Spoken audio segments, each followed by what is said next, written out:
16 juin 2025, auditeurs internautes de partout. Bonjour, bonsoir à vous. Vous êtes sur la radio-télévision Fabrice.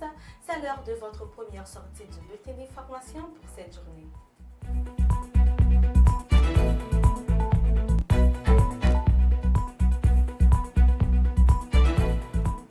Ce 16 juin 2025, le taux de référence calculé par la BRH est de 130 gourdes 85 pour $1 américain. 3 ressortissants haïtiens arrêtés en territoire dominicain ont été remis aux autorités haïtiennes le samedi 7 juin 2025 à la frontière de Darbonne. L'opération de transfert a été dirigée par le commissaire principal Anténor Léonard, responsable de la police frontalière terrestre Polyfront, selon une annonce officielle publiée dimanche par la police nationale d'Haïti PNH. Les personnes concernées, identifiées comme Saint-Fleur Stegno, Woodley Etienne et Sonny Pierre, étaient porteuses des passeports numérotés respectivement R1024 62 19, R1072 39 43 et SD45 48 250. La police nationale d'Haïti PNH, à travers la direction départementale du Sud-Est, DDSE, informe avoir procédé à l'arrestation de Melchior Saint-Jean, alias Toto, identifié comme membre actif du gang ISO 2, basé à Kiskoff. L'interpellation a eu lieu dans la localité de Kajak, section communale de Séguin, relevant de la commune de Marigot, originaire de Furcy, Kiskoff. Melchior Saint-Jean était activement recherché pour son implication présumée des activités criminelles liées à ce groupe armé.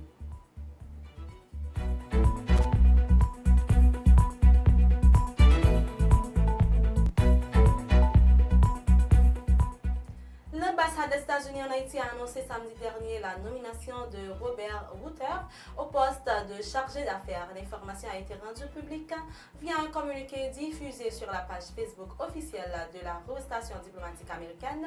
Diplomate de carrière, M. Rutter dispose d'une solide expérience en affaires internationales. Il a notamment occupé des postes stratégiques en France, en Irak, au Pakistan, en Géorgie et en Jordanie, où il a exercé les fonctions d'ambassadeur. Les partis politiques signataires de l'accord du 21 décembre estiment que le Conseil présidentiel de transition a connu un échec total. Ils jugent impossible l'organisation d'un référendum ou d'élections avant le 7 février 2026. Face à cette impasse, ces partis appellent à un redressement du processus de transition sous médiation de la communauté internationale. Lors du sommet Caraïbes-Brésil tenu le 14 juin 2025 à Brasilia, le président Luiz Inácio Lula da Silva a réaffirmé son soutien à Haïti.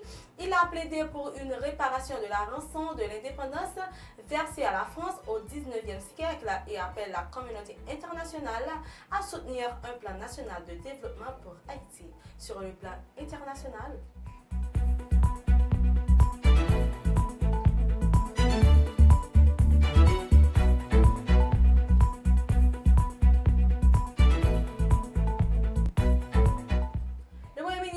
israélien Benjamin Netanyahou a promis de changer le visage du Moyen-Orient malgré les conséquences.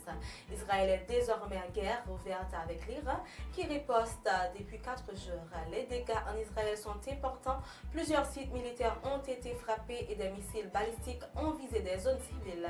L'attaque la plus meurtrière a eu lieu le 15 juin à Bat Yam, près de Tel Aviv. L'administration Trump a ordonné la suspension des arrestations de migrants en situation irrégulière sur les lieux de travail dans des secteurs clés tels que l'agriculture, l'hôtellerie, la restauration, l'aquaculture et les abattoirs. La directive transmise à l'ICE vise à éviter des perturbations économiques majeures. Selon des New York Times, cette décision marque un changement stratégique face aux pressions économiques liées aux politiques migratoires. Devant des milliers de fidèles réunis sur la place Saint-Pierre, malgré une chaleur accablante, le pape Léon XIV a lancé un appel solennel à la paix ce dimanche. Lors de la prière de l'Angélus, il a évoqué les conflits en Ukraine, au Moyen-Orient, au Soudan, au Bénin, en Birmanie et a condamné fermement le massacre de 200 déplacés de Nigeria. L'ancien président français Nicolas Sarkozy a été exclu de la Région d'honneur après sa condamnation définitive à 1 an de prison ferme pour corruption de l'affaire des écoutes.